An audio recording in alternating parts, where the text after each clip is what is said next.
azoban xudo xolasa biz Qashqadaryo yo'lida obyektimiz boshlab oldik. Mana yo'llari xudo xolasa. Qani bolalar ishlayapti.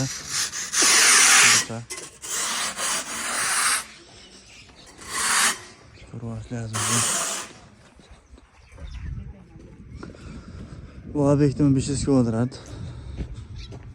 Qashqadaryo viloyatida.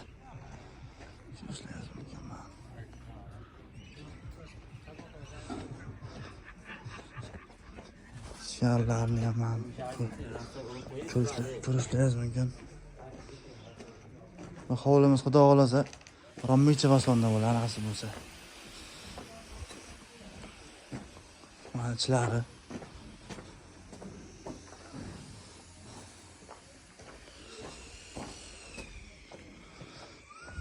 Asl bo'lsa bitgan hozlarni qo'yib yuboramiz.